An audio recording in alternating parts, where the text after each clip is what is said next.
हरे कृष्णा।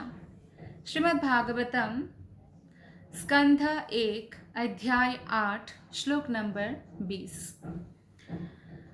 तथा परमहंसानां मुनीनामलात्मनां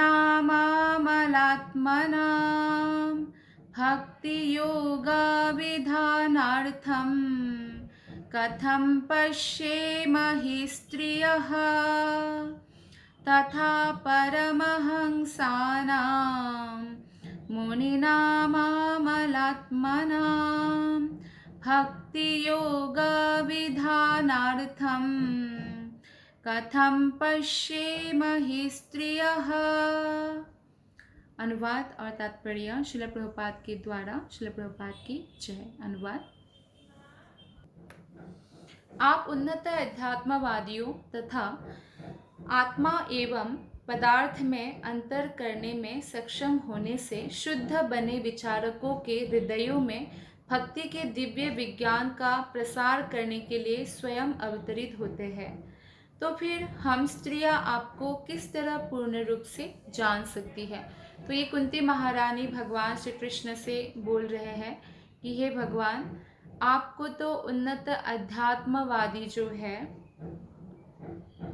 उन्नत अध्यात्मवादी जो आत्मा और शरीर में फर्क कर पाते हैं और इससे सक्षम जो होते हैं, शुद्ध बन चुके हैं, ऐसे लोगों के हृदयों में भक्ति के दिव्य विज्ञान का प्रसार करने के लिए आप अवतरित होते हैं।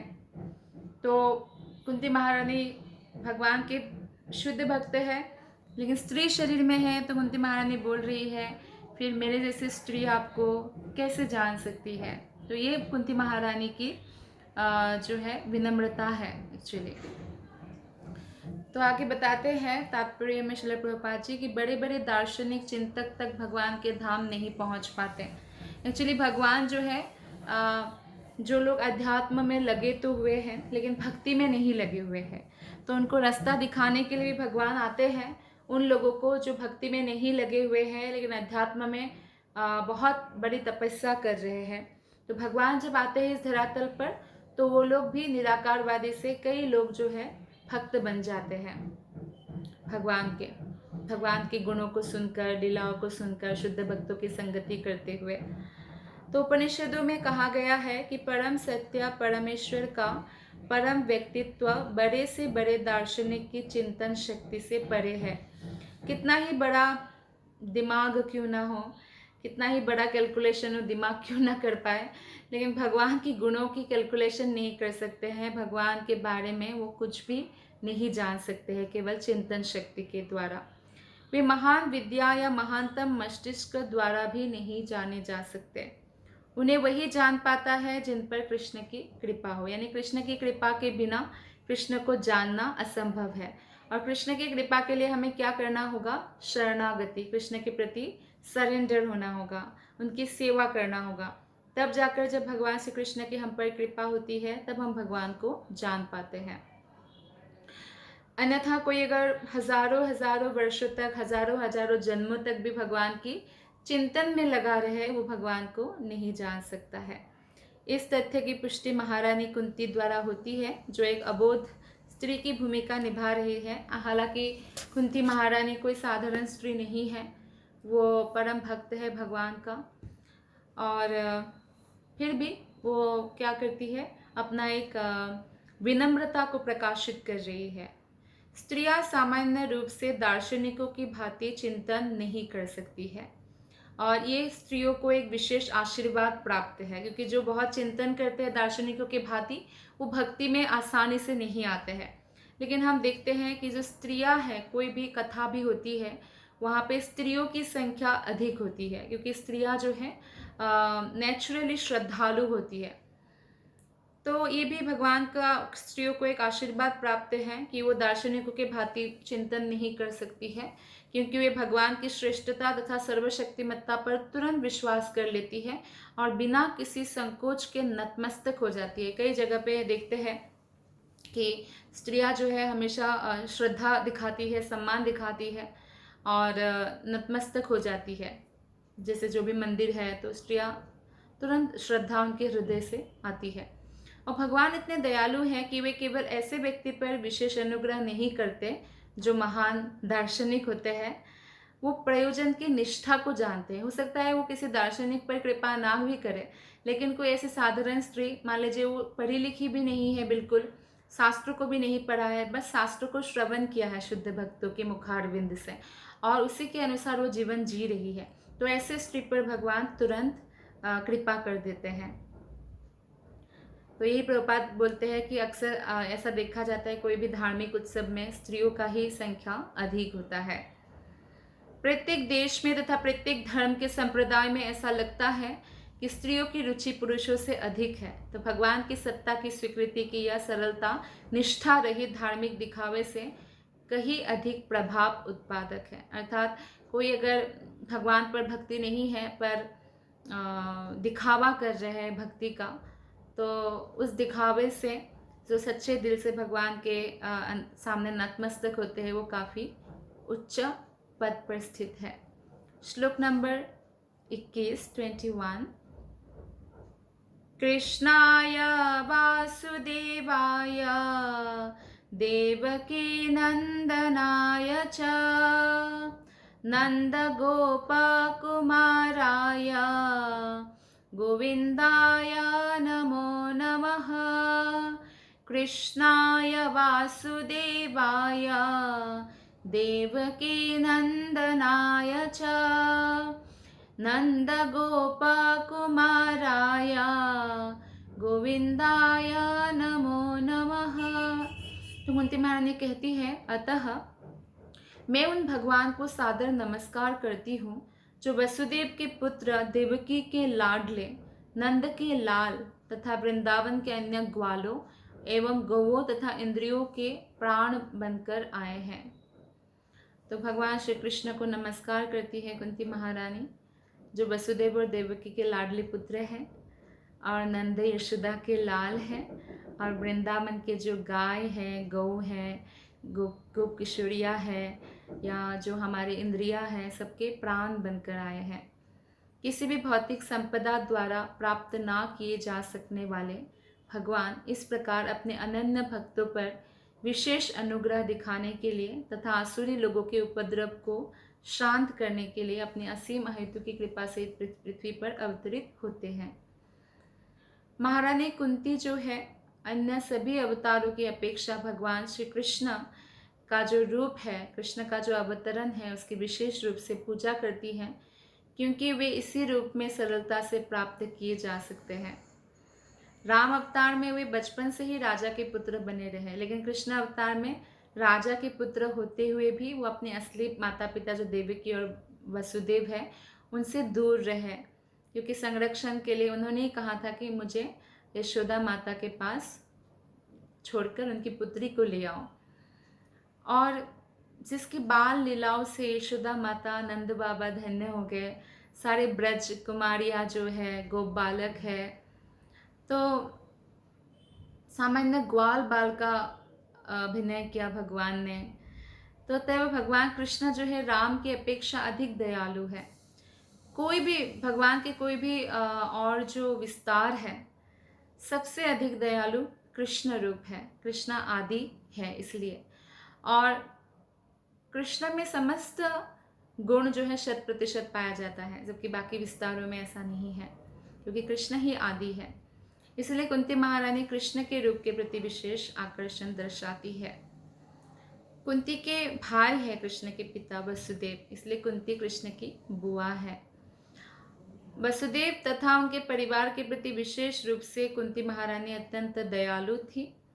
यदि कृष्ण वसुदेव तथा देवकी के पुत्र रूप में जन्म ना लिए होते तो महारानी कुंती उन्हें अपना भतीजा मानकर इतने वात्सल्य भाव से उन्हें संबोधन नहीं कर पाती। कृष्ण तो सबके लिए ही प्रिय है, लेकिन जब वो परिवार का कोई बनकर आता है तो ये और भी बहुत बड़ा सौभाग्य होता है भक्तों के लिए कि भगवान की लीला में भक्तों को भगवान का ही रिश्तेदार, नातेदार बनकर जन्म लेने को मिलता है। तो इसलिए कुंती महारानी बहुत परम सौभाग्यशालिनी है। लेकिन किंतु प्रभुपाद कहते हैं किंतु अधिक भाग्यशाली तो नंद और यशोदा है, जिन्होंने भगवान की बाल लीलाओं का रस लूटा, जो अन्य लीलाओं से अधिक मनोहारी है कृष्ण बाल लीला। तो अब देखिए यहाँ पे कुंती महारानी तो ये हमेशा जानती रहती थी कि भगवान श्री कृष्ण भगवान हैं, तो हमेशा सम्मान की भावना रखती थी, वात्सल्य भी रखती थी, लेकिन सम्मान की भावना भी मिश्रित थी। लेकिन नंद और यशोदा माता जो है इतने अग्रगण्य है भक्ति में कि भगवान खुद ही नहीं चाहते और उनके ऊपर आवरण डाल दिया योग माया का कि मैं भगवान हूँ, इनको कभी पता नहीं चले, भले ही मैं बहुत आश्चर्यजनक कार्य भी करूँ, लेकिन फिर भी वो अपने पुत्र रूप में ही देखते थे। जैसे फॉर एग्जाम्पल किसी का पुत्र प्राइम मिनिस्टर भी बन गया, लेकिन माता जो है उनको पुत्र के रूप में ज़्यादा देखेगी, प्राइम मिनिस्टर के रूप में कम देखेगी, क्योंकि माता का हमेशा पुत्र के प्रति वात्सल्य भाव होता है। वैसे ही नंद महाराज और यशोदा माई का हमेशा कृष्ण के प्रति वात्सल्य भाव रहा। हालांकि बहुत लोगों ने बताया भी कि आपके कृष्ण कोई साधारण बालक नहीं है, भगवान के अवतार है, लेकिन यशोदा माँ इन बातों पर ध्यान नहीं देती थी। वो हमेशा कृष्ण के प्रति वात्सल्य स्नेह प्रदर्शित करती। तो ब्रजभूमि वृंदावन में प्रदर्शित की गई जो उनकी बाल लीलाओं के समान अन्य कुछ भी नहीं है, जो चिंतामणि धाम के नाम से ब्रह्म संहिता में वर्णित मूल कृष्ण लोक में हो रही उनकी सनातन लीलाओं का एक नमूना है। तो ऐसा नहीं लोग सोचते हैं कि अच्छा यहाँ पे भगवान ने जन्म लिया और ये लीलाएं की, तो भगवान की नित्य लीला चलती रहती है। भगवान के सनातन धाम पर जो वैकुंठ की सर्वोच्च जगह है, नाम है गोलक वृंदावन, तो वहाँ पे हमेशा ही चलती रहती है। भगवान श्री कृष्ण ब्रजभूमि में अपने उन्हीं दिव्य पार्षदों के साथ साथ सामग्री के साथ स्वयं अवतरित हुए हमारे कल्याण के लिए। इसलिए श्री चैतन्य महाप्रभु ने पुष्टि की है कि ब्रजभूमि के वासियों के समान अन्य कोई भाग्यशाली नहीं है, और उनमें भी गोपियाँ विशेष रूप से भाग्यशालिनी है। जहाँ तक भक्ति में सबसे प्रगत भक्त की बात आती है, गोपियों से श्रेष्ठ भक्त कोई भी नहीं है, और गोपियों में भी सर्वश्रेष्ठ है श्रीमती राधिका। गोपियाँ जो है वे नंद तथा यशोदा के साथ, ग्वालों के साथ तथा विशेष रूप से ग्वाल बाल और गौवों के साथ अपने लीलाओं के कारण कृष्ण को कहा जाता है गोविंद। गोविंद रूप में भगवान ब्राह्मणों तथा गौवों के प्रति विशेष सदय है, और भगवान हमेशा इस पृथ्वी पर भी अगर कोई ब्राह्मण और गाय की रक्षा ना करे तो बहुत प्रकार के विपदाएं आती रहती है। ब्राह्मण मतलब जो आध्यात्मिक शिक्षा प्रदान करे हमें, जो समाज का ब्रेन है, हमें धर्म क्या है अधर्म क्या है उस पथ पर चलने के लिए उत्साहित करे, और गाय जिसकी दूध जो है हमें आध्यात्मिक चीज़ों को समझने की प्रेरणा दे, शक्ति दे। तो गाय की जो देसी गाय खासकर उनके जो दूध होता है वो इतना पुष्टिकर होता है, वो हमारे ब्रेन टिश्यूज़ को भी प्यूरिफाई करते हैं, और आध्यात्मिक उच्च कैटेगरी का जो ज्ञान है उसे समझने के लिए बुद्धि प्रदान करते हैं। तो इसलिए गाय को माता कहा गया है शास्त्र में। तो कृष्ण हमेशा ब्राह्मण और गौ के प्रति विशेष सदय है। गौ ब्राह्मण हिताय च जगत हिताय कृष्णाय गोविंदाय नमो नमः। तो इसका अर्थ है कि मानवीय सभ्यता बहुत कुछ इन्हीं दो बातों पर निर्भर करती है। एक तो ब्राह्मण संस्कृति की रक्षा और दूसरा गौ रक्षा। जहाँ इन दोनों का अभाव रहता है वह भगवान कृष्ण कभी प्रसन्न नहीं होते हैं। तो इसलिए श्रील प्रभुपाद ने पूरे विश्व में ब्राह्मण संस्कृति, ब्राह्मण पैदा किया एक्चुअली। अंग्रेज हो, ऑस्ट्रेलियन हो, रशियन हो, अफ्रीकन हो, कोई भी हो, उन्होंने शास्त्रों का ज्ञान प्रदान किया, भगवान की भक्ति करना सिखाया और ब्राह्मण बनाया। तो एक बार एक जादूगर श्रील प्रभुपाद से मिलते हैं और कहते हैं कि आप तो बहुत सिद्ध व्यक्ति है, हमने देखा है जो बड़े बड़े सिद्ध व्यक्ति होते हैं, साधु संत होते हैं, वो लोग जादू दिखाते हैं, आपको भी कोई जादू आता है क्या? श्रील प्रभुपाद ने कहा। प्रभुपाद ने कहा हाँ मैंने भी एक जादू किया है। तो जादूगर बहुत उत्साहित हुए, कौन सा जादू? तो प्रभुपाद ने कहा मैंने हजारों शूद्र को ब्राह्मण बनाया। ये जादू आसान नहीं है, ये कोई पैसा देकर किसी का धर्म परिवर्तन करवाना या मार पीट कर बोलना कि नहीं आपको कृष्ण भक्त बनना है, ऐसा नहीं है। अंदर से परिवर्तन हो गया। कितने ही लोग जो है नशा छोड़ दिया, जैसे पाश्चात्य देश के लोग खासकर, पर प्रभुपाद की भक्ति से इतना प्रभावित हो गए, खुद भक्त बन गए, कृष्ण भक्त बन गए। सब नशा, मांस, अवैध यौन संबंध सब कुछ त्याग दिया, जुआ। श्लोक नंबर 22। नमः पंकजनाभाय नमः पंकजमालिने नमः पंकजनेत्राय नमस्ते पंकजाङ्घ्रये नमः पंकजनाभाय नमः पंकजमालिने नमः पंकजनेत्राय नमस्ते पंकजाङ्घ्रये। जिनके उदर के मध्य में कमल पुष्प के सदृश गर्त है कृष्ण के, जो सदैव कमल पुष्प की माला धारण करते हैं, जिनकी चितवन कमल पुष्प के समान शीतल है और जिनके चरणों के तलवों में कमल अंकित है, उन भगवान को मैं सादर नमस्कार करती हूँ। तो भगवान के दिव्य शरीर में कुछ विशिष्ट चिन्ह होते हैं जिनसे उनका शरीर अन्य सारे व्यक्तियों के शरीर से भिन्न लगता है। ये भगवान के शरीर के विशिष्ट चिन्ह हैं। भले ही भगवान ऐसा लगे, जब भगवान इस धरातल पर आते हैं कि हम में से ही एक लगे, कि हमारे जैसे ही लगे, लेकिन विशिष्ट शारीरिक लक्षणों के कारण हमेशा वो भिन्न ही रहते हैं। तो श्रीमती कुंती अपने आप को भगवान का दर्शन कर पाने में अक्षम मानती हैं, क्योंकि वे एक स्त्री है। ऐसा माना जाता है कि स्त्रियां शूद्र यानी श्रमिक वर्ग और द्विज बंधु, मतलब जो ब्राह्मण, क्षत्रिय, वैश्य है, इनके जो पतित संतानें हैं, यानी वो जो अपने गुणों को धारण नहीं कर पाए और पतित हैं, तो ऐसे जो लोग हैं परम सत्य के नाम, यश, लक्षण, रूप आदि से संबंधित दिव्य विषय को समझने में असमर्थ होते हैं। इसलिए ऐसा कहा गया है क्योंकि ये लोग भौतिक चीज़ों के प्रति बहुत ही अटैच्ड रहते हैं। लेकिन यहाँ पे कुंती महारानी जैसे जो स्त्रियाँ हैं, या गार्गी, मैत्रेयी, द्रौपदी, तो ऐसे जो उच्च कैटेगरी की स्त्रियाँ हैं, तो उनके बारे में नहीं कहा गया है, क्योंकि आत्मा का ही विज्ञान है भागवतम। तो ये तो कुंती महारानी की विनम्रता है, नहीं तो वो कोई देहात्म बुद्धि में नहीं है। जो कृष्ण को भगवान के रूप में जानती है, मानती है और पूर्ण रूपेण कृष्ण के प्रति सरेंडर्ड है, तो वो कोई भी साधारण स्त्री नहीं है। हर एक व्यक्ति आत्मा है, लेकिन स्त्री या पुरुष का वो शरीर धारण करते हैं। तो एक बार श्रील प्रभुपाद को उनके एक शिष्या यमुना माता जी ने पूछा कि श्रील प्रभुपाद, शास्त्र में तो ऐसा कहा गया है ना कि स्त्रियां कम बुद्धिमान होती है, तो हम मतलब कम बुद्धिमान हैं ऐसा करके। तो प्रभुपाद ने कहा, हाँ बिल्कुल आप है, अगर आप अपने आप को स्त्री मानती है।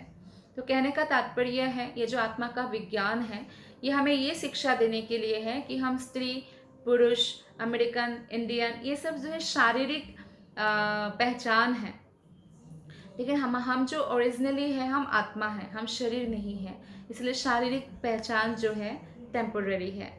लेकिन हाँ, जैसे आप जिस देश में रहते हैं उस देश का नियम कानून आप पालन करते हैं, ठीक उसी प्रकार में कोई स्त्री के शरीर में है, कोई पुरुष के शरीर में है, उनका जो स्वधर्म है, शरीर से रिलेटेड भी स्वधर्म वो पालन करते हैं। तो इस प्रकार से कुंती महारानी जो है एक दिव्य स्त्री थी, और फिर भी वो अपने विनम्रता के कारण ऐसा कह रही थी कि मैं आपको समझ नहीं असमर्थ हूँ समझने के लिए ऐसा। यद्यपि ऐसे व्यक्ति जो भगवान की लीलाओं को समझने में असमर्थ होते हैं, तो भी भगवान का दर्शन कर सकते हैं अर्चा विग्रह के रूप में, जिसको बाकी लोग मूर्ति कहते हैं कि राधा कृष्ण की मूर्ति है, लेकिन क्या कहा जाता है शास्त्र में, अर्चा विग्रह। अर्चा विग्रह के रूप में दर्शन कर सकते हैं, जो उपरयुक्त स्त्रियों, शूद्रों तथा द्विज बंधुओं समेत समस्त पतितात्माओं पर दया करने के उद्देश्य से भौतिक जगत में अवतरित होते हैं। तो कई लोग बोलते हैं कि नहीं, मूर्ति पूजा नहीं करना है, मूर्ति पूजा तो वो होता है ऐसे कोई मनुष्य का आपने मूर्ति बना दिया, कोई नेता का, किसी का, और उसमें माला डाल रहे हैं और कुछ कर रहे हैं, और एक दिन माला डालेंगे और दूसरे दिन उसी मूर्ति के ऊपर कौवे बैठ रहे हैं। तो इस तरह की मूर्ति पूजा नहीं करनी चाहिए। लेकिन हमारे शास्त्र में ये भी बताया गया है कि जो भगवान के अच्छे विग्रह को नहीं मानते हैं, उसको यम का दंड डंडा खाना पड़ता है। और जो नहीं मानते वो अस्पृश्य है, और उनका दर्शन करने से गंगा में स्नान कर लेना चाहिए, ऐसा भी कहा गया है। तो इसलिए कुछ पतित लोग हैं जो पदार्थ के अलावा कुछ नहीं देख पाते, अर्थात जो है वो शरीर को ही सब कुछ मानते हैं, आध्यात्मिक चीज़ों को नहीं मानते हैं। अतः भगवान गर्भोदकशाही विष्णु के रूप में असंख्य ब्रह्मांडों में से प्रत्येक में प्रविष्ट होने के लिए सन्नद्ध होते हैं। जिनके दिव्य उदर के मध्य के कमलवत गड्ढे, जो नाभि कमल अंकुरित होते हैं, उसमें से ब्रह्मा जी प्रकट होते हैं गर्भोदकशाही विष्णु के। तो इसलिए भगवान को पंकज नाभि कहा जाता है।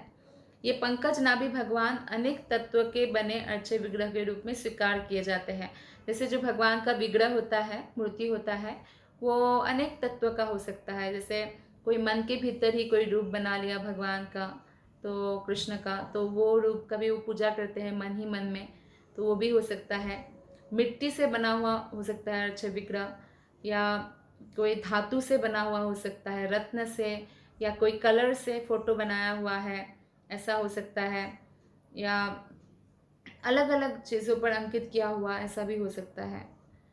तो कहने का रूप है पार्थिव रूप का मतलब है जैसे कि पृथ्वी में जो भी चीज़ अवेलेबल है उससे बना हुआ रूप हो सकता है।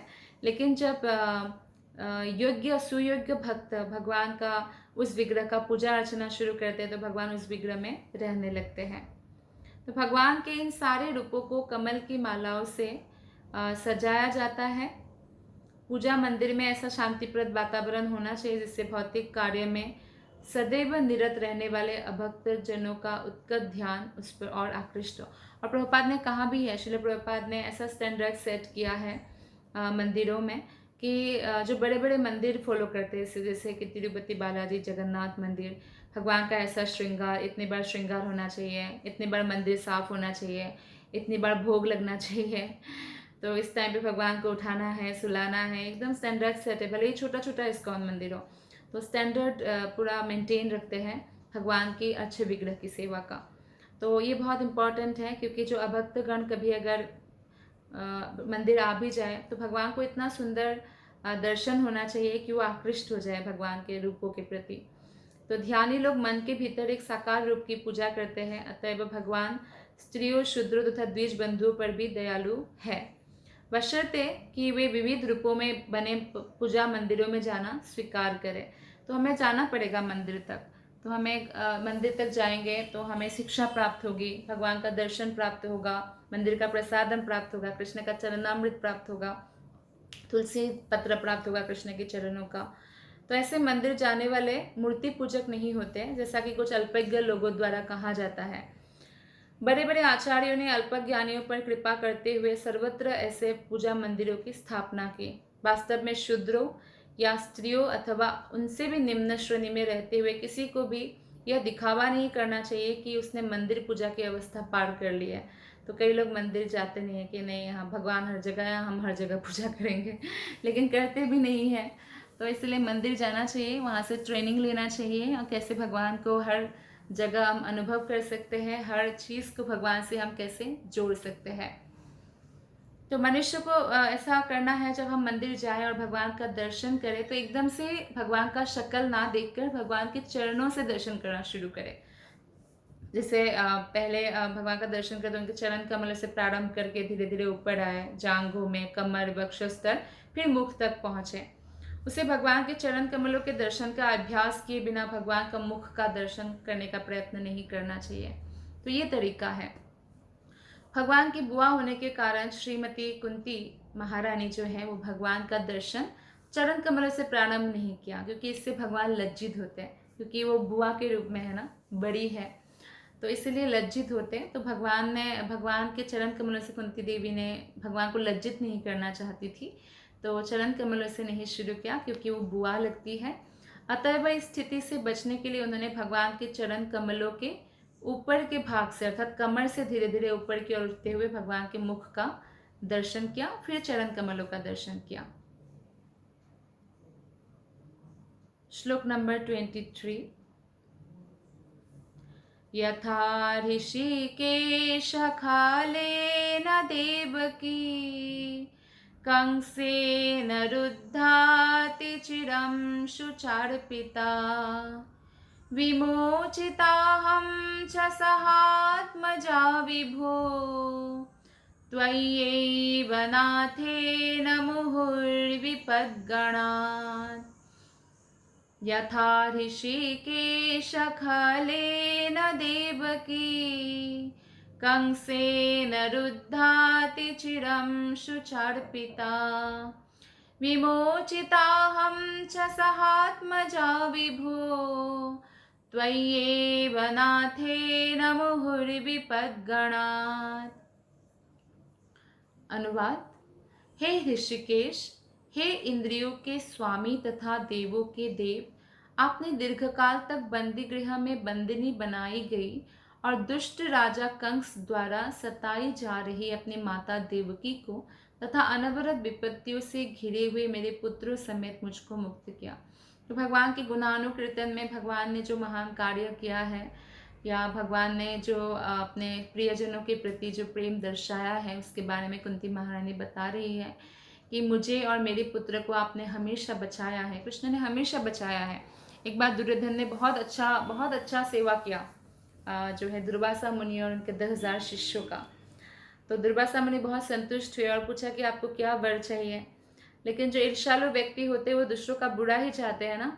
तो दुर्योधन को मालूम है कि दुर्वासा मुनि तुरंत श्राप दे देते हैं, और मैं अगर पांडव जो है वन में हैं, कुछ खाने पीने का तो उनके पास है नहीं, अक्षय पात्र दिया है सूर्य देवता ने, लेकिन द्रौपदी जब तक नहीं खाती तब तक ही उसमें खाना मिलता, कितने भी लोगों को खिला सकते। लेकिन द्रौपदी खा लेंगी इस समय तक, तो मैं दुर्वासा मुनि को बोलता हूँ कि इस समय पे जाना। तो ऐसे दुर्योधन ने भेज दिया। तो आ गए दुर्वासा मुनि इतने सारे लोगों को लेकर, 10,000 शिष्यों को लेकर। तो द्रौपदी बहुत घबरा गई, अब तो मैंने खा लिया, अब तो इसमें से अक्षय पात्र से बिल्कुल भी कुछ भी खाने को भोजन नहीं मिलेगा, तो क्या करना चाहिए। तो विपत्ति में हमेशा भक्त कृष्ण को पुकारते हैं। तो द्रौपदी ने जैसे ही भगवान का स्मरण किया तो भगवान प्रकट हो गए और पूछा कि द्रौपदी कुछ खाने को दो। तो द्रौपदी ने कहा हाँ, आप भी खाने को मांग रहे हैं, ये विपत्ति आई है। दुर्वासा मुनि तो बोलते हैं उनको एक्चुअली पहले कोई भी कहीं जाते हैं तो अपने आप को पहले पवित्र नदी से स्नान करके फ्रेश होके फिर प्रसादम पाते हैं, खाते हैं। तो दुर्वासा मुनि स्नान करने गए हुए थे, तो स्नान करने की जगह ही उनका जैसे ही कृष्ण ने उसमें अक्षय पात्र में लगा हुआ थोड़ा सा साग का वो खाया, सबका पेट भर गया। और भीम को आता देखकर वो लोग सोच रहे हैं कि अभी हमें खाने पे बुलाएंगे और नहीं खाएंगे तो बहुत बुरा होगा, तो उधर से ही भाग गए। तो इस प्रकार से दुर्वासा मुनि के श्राप से बच गए। तो इस प्रकार भगवान बारंबार पांडवों की रक्षा करते हैं और देवकी माता की भी रक्षा किया, जो कंस उनके भाई ने उनको कष्ट दिया था। तो कृष्ण की माता तथा कंस की बहन देवकी को उसके पति वसुदेव सहित बंदी गृह में रख दिया गया था, क्योंकि कंस को ये भय था कि उनके आठवें पुत्र उनको मार देंगे, लेकिन जो लिखा हुआ है वो तो होना ही है। तो इस बात को नहीं सोचते, आसुरिक लोग सोचते हैं हम कुछ बदल सकते हैं, लेकिन कंस कुछ बदल नहीं पाया। उसने कृष्ण के पूर्व पैदा हुए देवकी के सारे बच्चों को वध कर दिया था, और लेकिन सातवां जो बच्चा था बलराम, उनका संकर्षण हो गया था वसुदेव की दूसरी पत्नी रोहिणी के गर्भ में। और आठवां बच्चा कृष्ण भी जन्म होते ही पिता माता को आज्ञा दिया कि आप मुझे यशोदा माता के वहाँ छोड़कर पुत्री को लेके आइए, तो बच निकले कृष्ण।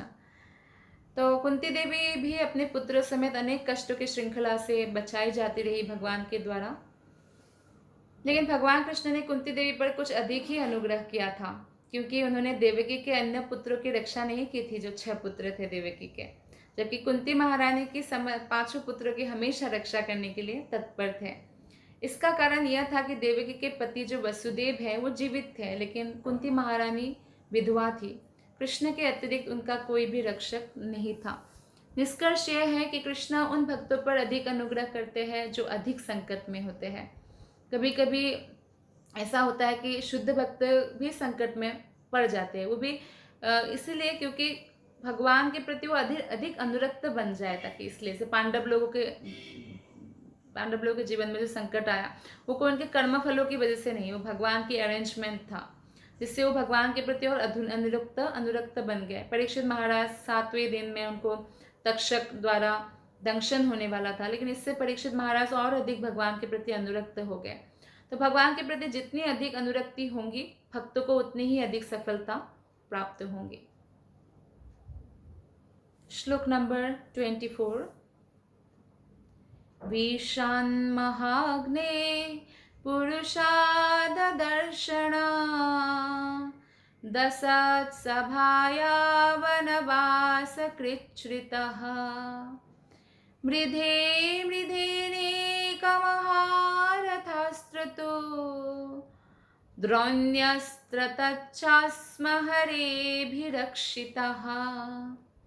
हे कृष्ण, आपने हमें विषाक्त भोजन से, भीषण अग्निकांड से, मानव भक्षियों से, दुष्ट सभा से, वनवास काल के कष्टों से तथा महारथियों द्वारा लड़े गए युद्ध से बचाया है, और अब आपने हमें अश्वत्थामा के अस्त्र से बचा लिया है।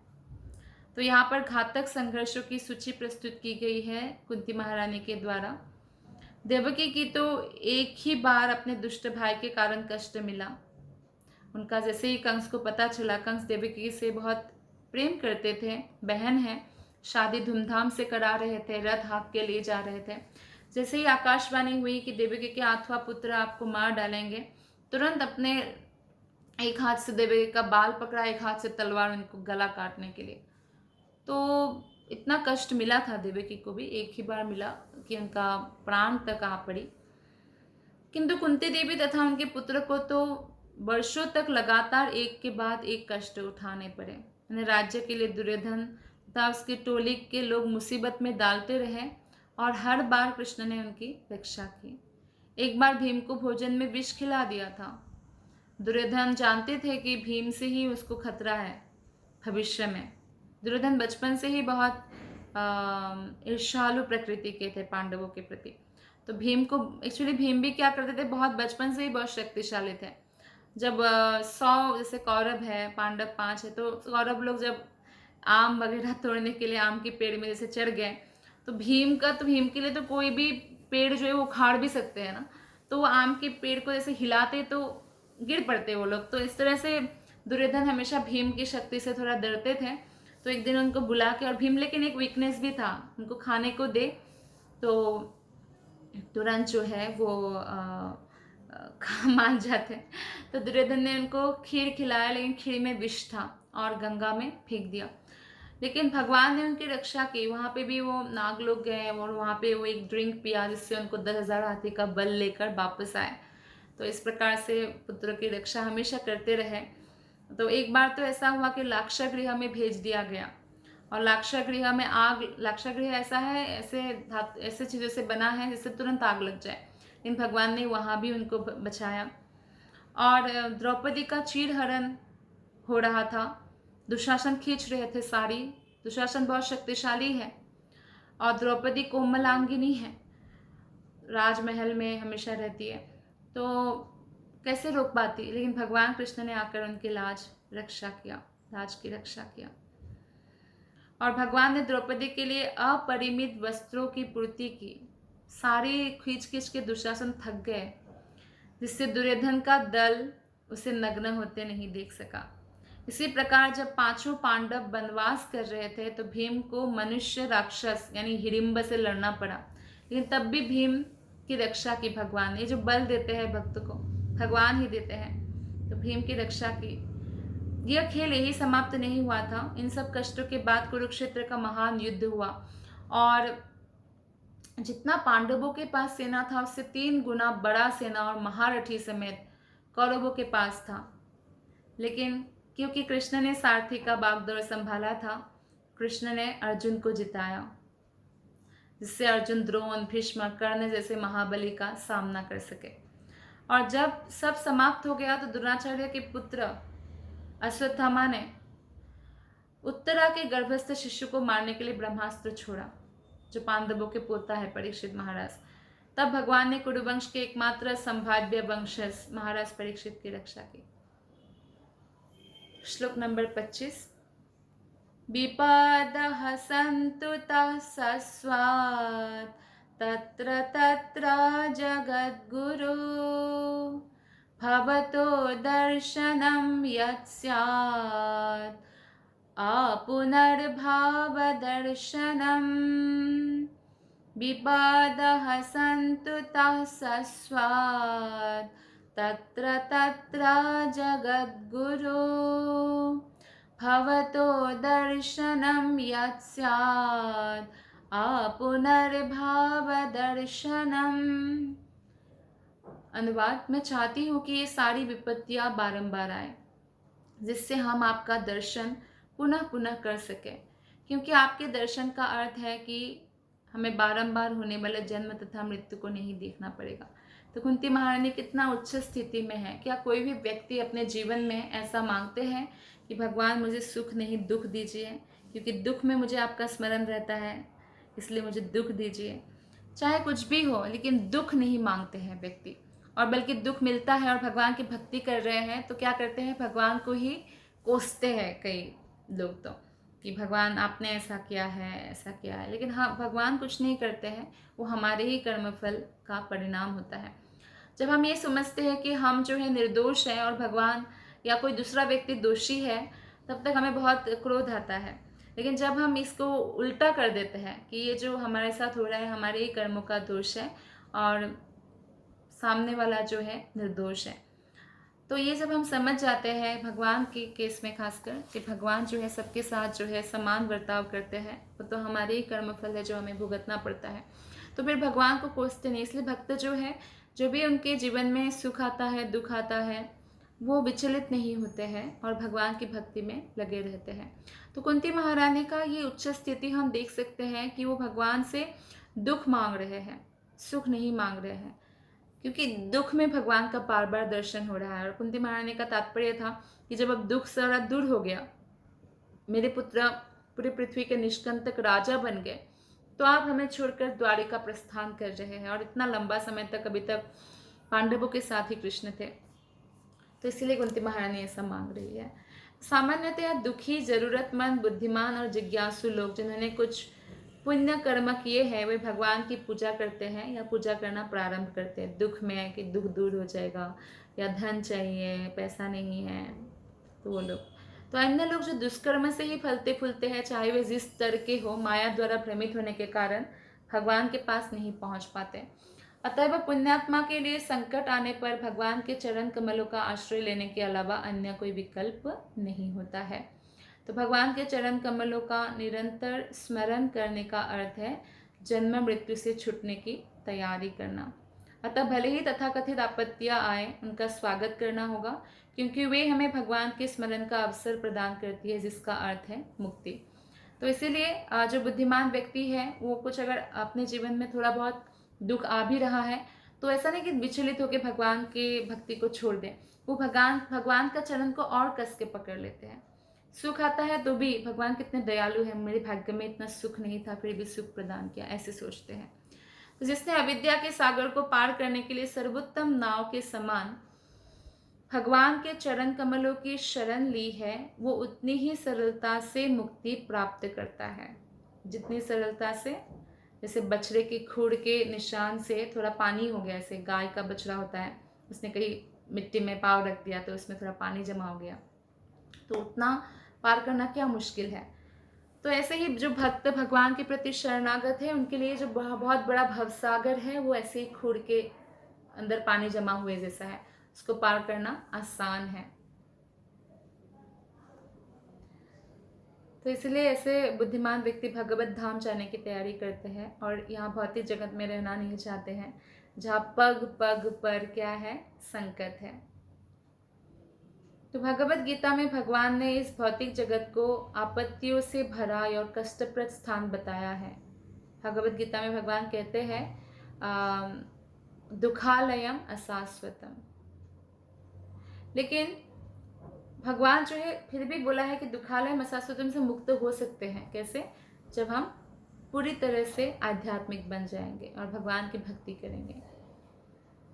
जो व्यक्ति यहाँ पे रहते हैं और उन्हीं जानते कि 84 लाख योनियों में जो घूमना पड़ेगा, इससे बड़ा भय और कुछ भी नहीं है, ये सबसे बड़ा भय है और इतना आपत्तियों से भरा हुआ है इस भौतिक संसार, तो ये अनुभव नहीं कर पाते।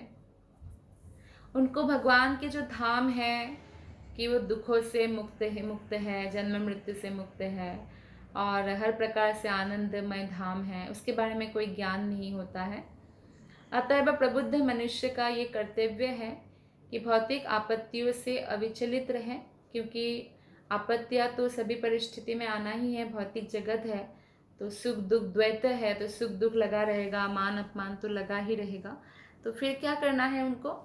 विपत्तियों का सामना करते हुए आत्म साक्षात्कार में प्रगति करने का प्रयत्न करें, क्योंकि मानव जीवन का एक ही लक्ष्य है, भगवान की सेवा और भगवत धाम जाना। इसलिए मनुष्य शरीर मिला है, नहीं तो क्या पशु का शरीर कम है?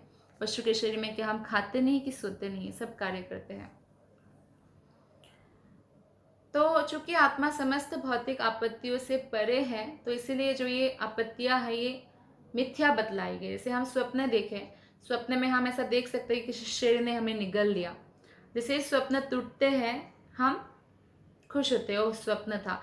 या हमारे किसी आत्मीय जन की मृत्यु भी हम स्वप्न में देखते हैं, लेकिन स्वप्न टूटते हमें लगता है थैंक गॉड स्वप्न था। तो हो सकता है कोई स्वप्न में चिल्ला भी सकते हैं, अरे शेर शेर शेर ने मुझे खा लिया, लेकिन ना वहाँ पे बाघ है और ना ही हमें खाया है, वो एक स्वप्न है। तो इसी प्रकार हमारे जीवन की सारी आपत्तियाँ जो है स्वप्न तुल्य ही है कही जाती है। यदि कोई भक्तिमय सेवा द्वारा भगवान का सानिध्य प्राप्त कर सकता है तो लाभ ही लाभ है। नवदा भक्ति में से किसी एक के द्वारा भगवान का सानिध्य भगवत धाम जाने की दिशा में सदा एक अग्रिम पग है। तो हमें नवधा भक्ति का फॉलो करना चाहिए, श्रवण करना चाहिए, भगवान के बारे में कीर्तन करना चाहिए, स्मरण करना चाहिए, अर्चन वंदन दास्यम साख्यम पाद सेवनम आत्मा निवेदनम, ये सारे जो विधि है हमें करना चाहिए, भगवान की सेवा करना चाहिए, और इस प्रकार जो है हम भगवत धाम में प्रविष्ट हो सकते हैं। श्लोक नंबर 26।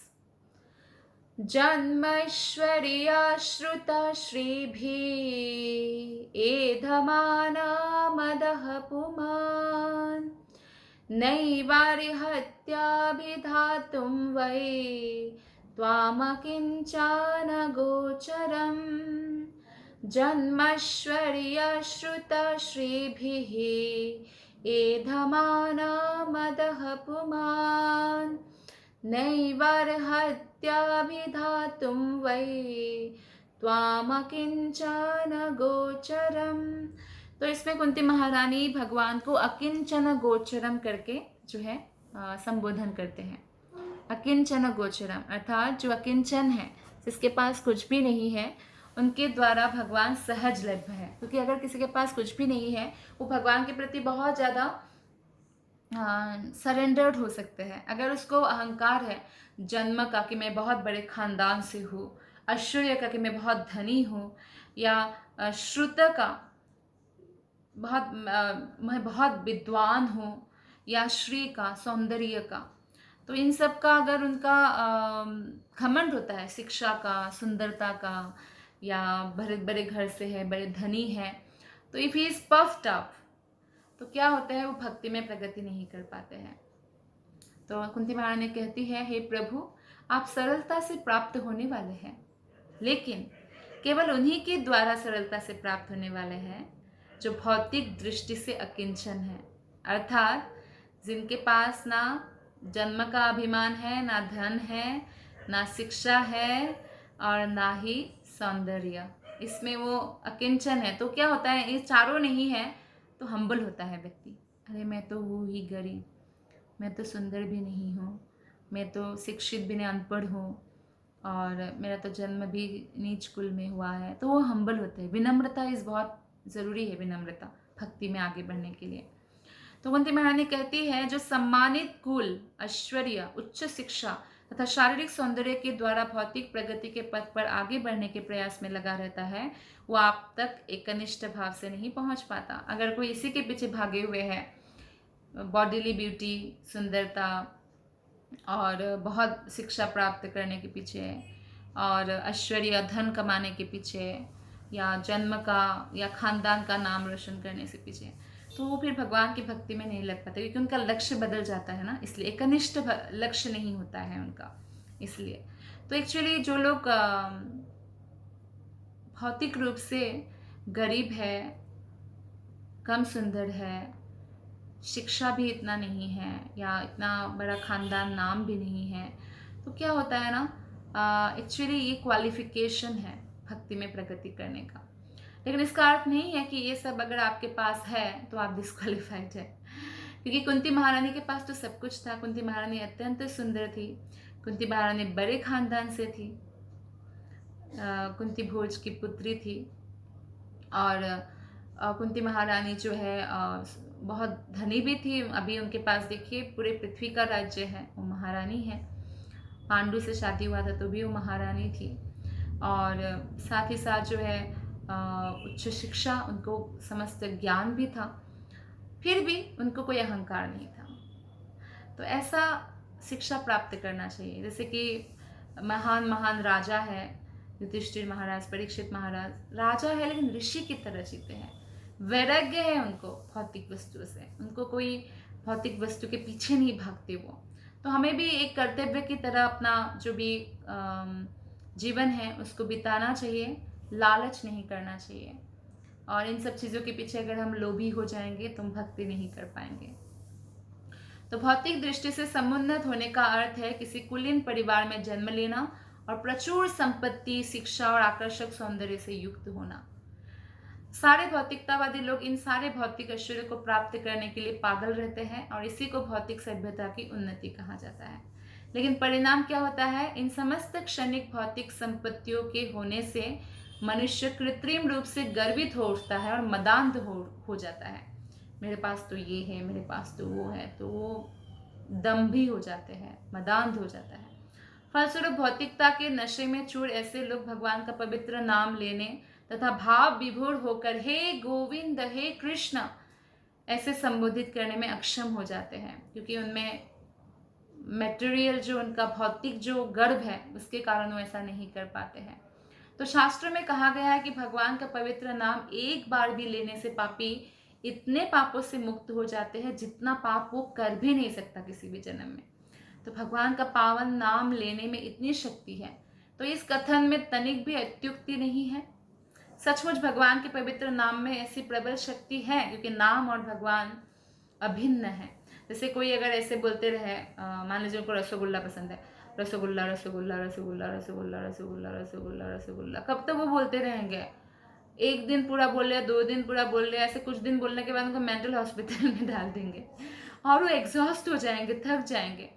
लेकिन अगर कोई भगवान का नाम लेते हैं, कृष्ण कृष्ण हे गोविंद, हे कृष्ण कृष्ण हरे कृष्ण कृष्ण कृष्ण हरे हरे, हरे राम राम राम हरे हरे, तो इसमें वो आध्यात्मिक प्रगति करते हैं, क्योंकि भगवान का नाम लेना मतलब भगवान का डायरेक्ट संगति करना। जैसे हरिदास ठाकुर 24 घंटे नाम लेते थे। तो एक असहाय व्यक्ति भगवान का नाम भाव विभोर होकर ले सकते हैं, लेकिन उसी नाम को कोई भौतिकता से संपन्न व्यक्ति जब लेता है तो उतनी निष्ठा नहीं हो सकती है। जैसे भौतिकता से संपन्न व्यक्ति का बहुत भौतिक चिंताएं भी रहती है, तो लेकिन जो अकिंचन है, अकिंचन मतलब हर प्रकार से भौतिकता से जो है गरीब है, तो वो उनके पास कुछ भी नहीं है, तो उनको चिंता भी नहीं है। इसलिए बहुत अमीर कुछ लोगों का नींद की बीमारियां होती है, इतना पैसा कमाया, कुछ चुरा लाने, कहाँ इन्वेस्ट करे, कैसे टैक्स बचाए, क्या करे, लाइक दैट। तो भौतिकता के मध्य में फुला रहने वाला व्यक्ति यदा कदा भगवान का पवित्र नाम जप सकता है, लेकिन वो गुणता पूर्वक नाम लेने में अक्षम होता है। अतएव भौतिक उन्नति के 4 सिद्धांत क्या है? उच्च कुल, संपत्ति, उच्च शिक्षा और आकर्षक सौंदर्य। ये चारों आध्यात्मिक उन्नति के पथ में अग्रसर होने में अयोग्यताएं हैं। योग्यता नहीं है, अयोग्यताएं हैं। तो शुद्ध आत्मा का भौतिक आवरण बाह्य गुण है। हम आत्मा है, हम शुद्ध है, लेकिन हमारे ऊपर ये भौतिक आवरण चढ़ गया है शरीर का। जिस प्रकार ज्वर रुग्ण शरीर का बाह्य गुण होता है, तो सामान्य विधि यह है कि ज्वर की तीव्रता कम की जाए, ना कि उसको बढ़ाया जाए। हमें अगर बुखार हो तो हम उसको बढ़ाने का काम थोड़ी करेंगे, कम करने का करेंगे। तो ऑलरेडी हम भौतिक जगत में आ चुके हैं, ऑलरेडी हम मदान थे भौतिक इच्छाओं से, और उसको और बढ़ाया, तो ये तो मूर्खता होगी ना। तो ऐसे कभी कभी ऐसा देखा जाता है कि आध्यात्मिक दृष्टि से उन्नत व्यक्ति भौतिक रूप से निर्धन रह जाते हैं, और कभी कभी तो भक्त लोग खुद ही जो भी है उनके पास वो सब कुछ वो भगवान की सेवा में लगाकर खुद ही निर्धन बने रहना पसंद करते हैं। क्यों? ताकि वो भक्ति में आगे बढ़ सके। लेकिन इससे हतोत्साहित नहीं होना चाहिए। उल्टी ये निर्धनता जो है, अगर आपके पास धन नहीं है, ये शुभ चिन्ह है। जिस प्रकार के शरीर के ज्वर का ताप घटाना शुभ है, तो जीवन का उद्देश्य इस भौतिक मद को घटाना चाहिए, अहंकार को घटाना चाहिए, जिसके कारण मनुष्य अपने जीवन के उद्देश्य के विषय में अधिकाधिक भ्रमित होता जाता है।